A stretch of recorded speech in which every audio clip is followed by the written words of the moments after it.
abuse didn't leave bruises. It showed up inside her body. She was nauseous just so much of the time.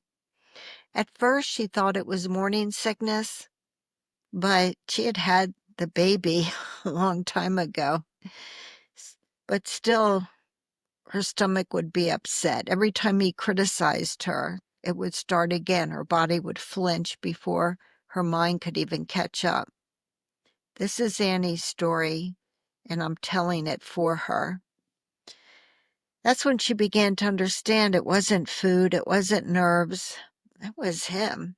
He mocked her cooking, said it was dry, too bland, too salty, too much of this, not enough of that. It didn't matter what she made. He found a way just to tear it down.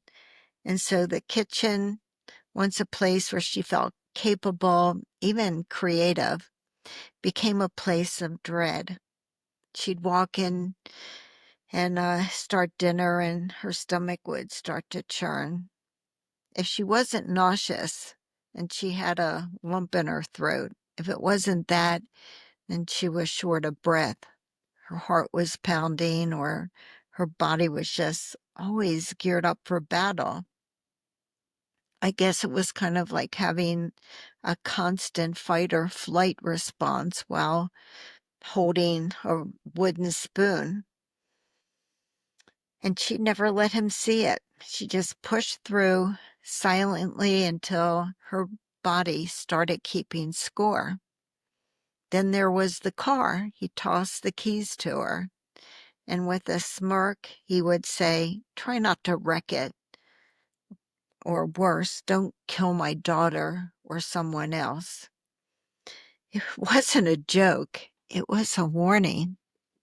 And every time she drove, she could feel the panic building. So much so, she began carrying a bag with her, so she could throw up in it.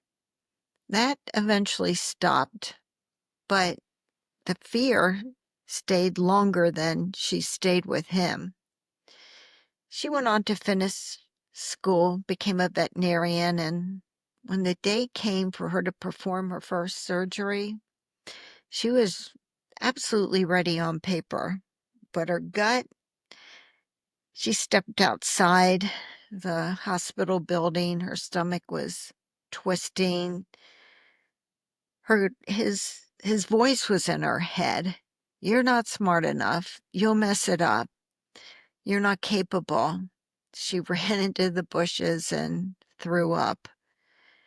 Then she cleaned herself up and walked in, and then she did extraordinarily well performing the surgery. I'd say that's not weakness, that's strength, real strength.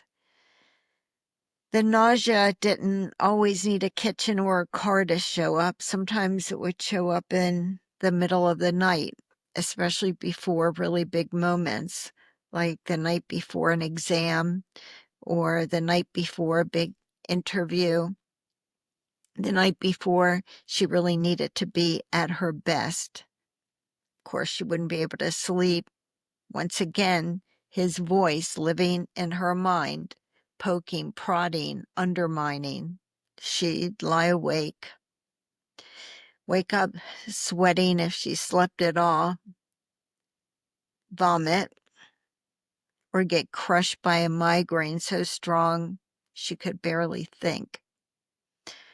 And that just wasn't all anxiety, that was survival mode, running in the background like a virus on a computer that she just couldn't figure out how to debug.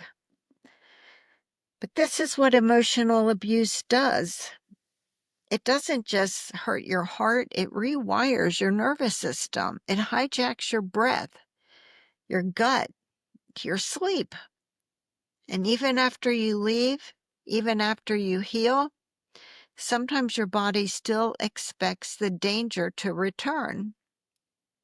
And I'll tell you something. Obviously, I'm not a therapist. I don't give, and I never will give clinical advice.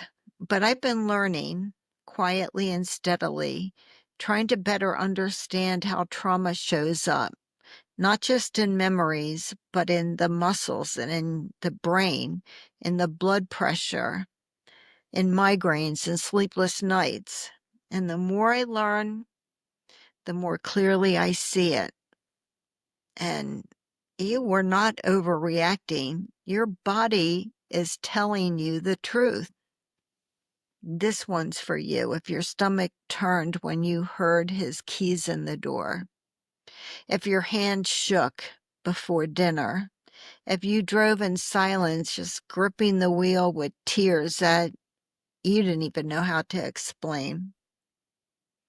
If you ever laid in bed, wide awake, replaying their words, if you got sick before your own milestones, if you stood over a toilet or curled up in pain, wondering if it was just you, I've got news. It wasn't just you. It was your body doing its best to survive a war that no one else could see. And if you showed up anyway to the classroom, to the job, to the operating room, to the life you built despite it all, then this one is for you. You are strong in ways you don't even realize. You're healing even when it doesn't feel like it. And you're not alone. I'm Kyle Hackley, attorney, author of Undercurrent, and the host of the Are You Annie podcast. Annie's a fictional character in my book, but her story is so real. It may even be your story.